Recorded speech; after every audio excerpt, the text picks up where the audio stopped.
Hey guys, it's me, David. Obviously. Well, actually, it wouldn't be obviously because look at this. Shortest hair I've had in like probably 4 or 5 years. Yeah. Anyway, this is my Mac Mini upgrade video, but because of my schedule, I'm flipping over clips. So I wanted to give you this quick intro because I just was introduced to this opportunity. So check it out. This is Sarah Silverman of the Jash Network. Now, if you have a good memory, hopefully you do. I introduced the Jash Network just a few weeks ago probably, and Sarah Silverman is part of the cast, and she's doing this new show. It's artsy, funny, all that good stuff. Check out this clip. Mais était-ce un rêve?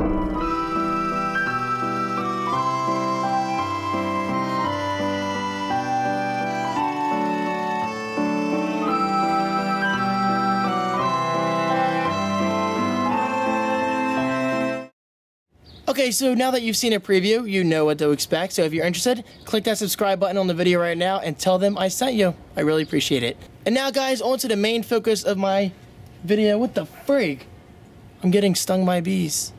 Enjoy the Mac Mini upgrade. Hey guys, how are you? David and Frankie here from GearPop.com with another Mac upgrade video, which I'm very excited about. It wasn't too long ago that I upgraded my Mac Pro from 5 gigabytes to 12 gigabytes of RAM. Yes, that's quite the upgrade. Again, 5 gigs to 12 gigs. Huge difference, and I was definitely long overdue for that. But anyway, today's upgrade is another RAM upgrade, but this time for the Mac Mini, sponsored by my good friend David Banther. Check him out over at youtube.com/DLB1752. Now, David Banther was nice enough to sponsor a donation towards my live stream over at ddfragga.com/live, so I figured I'd use most of that money to go towards this. This is crucial memory, again, 4 gigs, which is the max for the old Mac Mini, for those not aware. I have a 2008 model, 2009. I'm not totally sure of the year, but here it is. There is the Mac Mini sitting on the shelf, actually sitting on top of my first generation Apple TV, which acts as a nice pedestal. Honestly, guys, I like this design more than the new Mac Mini. The new one doesn't look bad. It actually looks like this a bit, but I just like this color theme going on. I don't like the entire metal look, at least in terms of a small desktop. It looks great on the Mac Pro. I say Mac Pro because, well, that's all metal, obviously. But anyway, getting to the point, I just like the design of this one more. The only downside of that is it's harder to pry open on the bottom. You see those little holes right there? All these little notches. I'm actually going to be using this, well, these I should say, to actually pry open that tray if it works, because unfortunately I do not have a putty knife on me at the moment, so I'm going to try to pry out the tray by putting these in the holes. And of course, real quick, before I open it up, let me show you my setup for the live stream. The Logitech C910, which is right here, which is watching me, so that's the angle you see over at ddfragga.com/live. And then here is the Asus monitor, which of course I have a huge dock going and huge icons. That way I can actually see it from back here. Let me move my chair out of the way. So I usually use it from here using my Magic Trackpad. You can see the mouse moving right there. There you go. And if I want to type anything, I just use this keyboard by doing screen sharing built into OS X, which works very well. Oh, and also the chat room is right down here on my other Asus display. So anyway, enough talking, guys. Let's take off the Mac Mini from its current setup, put it on the desk, and see how this goes. Alright, so the Mac Mini has been disconnected. It feels so weird looking at my camcorder on a tripod. I'm so used to looking at my Canon T4i, which is obviously a lot bigger. Anyway, side note. Here it is, Mac Mini, guys. Again, I really gotta stress this. I love this design. Look how small it is. It's so great. And on the back here, you can see all the classic connections. I say classic, it's not too old, but we do have DVI, which we don't really use that much nowadays. It's usually HDMI. Firewire 400, which is nice. 4 USBs, headphones, blah, blah, blah, speakers, all that good stuff. And of course the power button, which is right there. So overall, it's a very nice machine. It's going to be tough to open up the bottom because, again, it's nothing like the newer Mac Mini. The newer Mac Mini is so easy to open. It's actually stupidly simple. You just twist open the bottom, bam, and whatever. So this, I'm going to try to have to pry one of these in here, one of those holes, and just go from there. So let's just see how this goes. I'm a little nervous. Alright, it's surgery time, guys. Let's do this. I really hope this goes smoothly. Let's turn the Mac Mini over. Now, normally if I had a putty knife, I would put it, I guess, right here where the seam is. Goes all the way around. But for this video's purpose, and because I don't have a buddy knife, I'm going to try to somehow loop this around and put them on all four corners.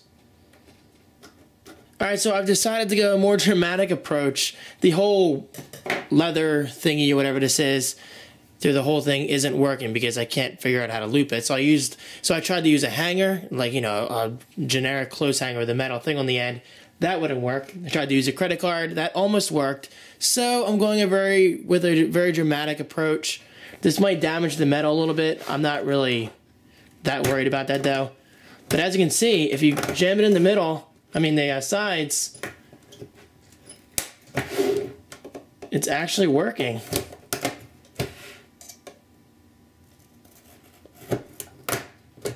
I feel kind of bad. It's like I'm cutting up a little baby. It's a little scary. But as you can see, it's coming out. Come on. Almost there.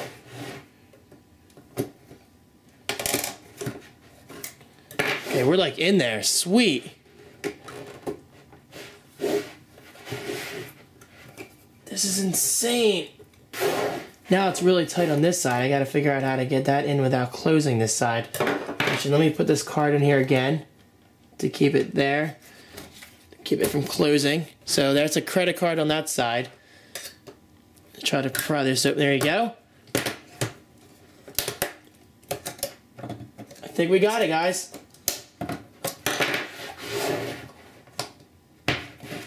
Come on. Oh, here it comes. Yes! We did it. Almost, anyway. Come on. Sweet.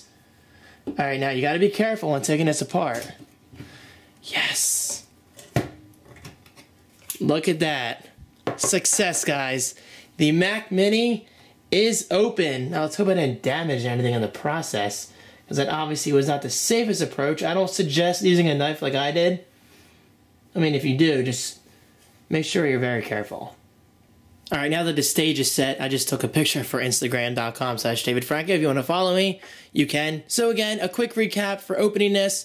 Make sure when you pry one side open, you put something thin in it, such as a credit card or whatever. That way it doesn't close again. And then go to the opposite route and then pop it right out, around the other sides. It's really not that difficult. I don't think I damaged the case too much. Actually, I don't really think I damaged it at all. It looks pretty much the same to me. Anyway, as you can see, the Mac Mini is a very impressive piece of hardware. Everything is jammed into one tiny space.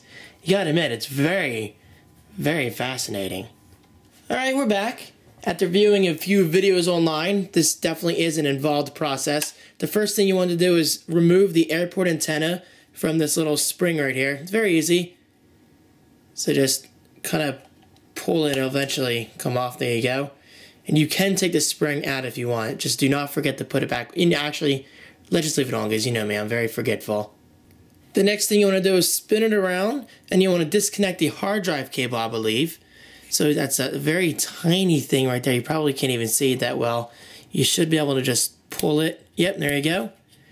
Disconnected. And then once that's done, you want to spin it all the way around, such as so. And then you have to disconnect this ribbon cable, so be very careful. Obviously, this is already done off camera. You want to disconnect it from that little colored piece down there. You see that? It's kind of like purple. You have to push it up a little bit with your fingernail, like so, and then pop out the ribbon cable. Okay, so unfortunately, I'm going to have to delay the installation video. Well, of course, it will go up in one video, but I'm going to have to put this back together and just revisit it another day. The main reason is because this screw right in there, it's in some kind of barrel enclosure. I cannot get in there. As you can see, my screwdriver is too thick, so I need a longer and thinner one basically to get in that small hole, as well as right in there. You can't see it, but there is another screw in there. I did get the other two out just fine. It's just these two I got to get out. And then once that is done, I can pop this off, And as you can see, hold on, it does come off a little bit. Right there is where the RAM modules go. So until then, until I can get my thin enough screwdriver, I guess we'll have to come back to this process.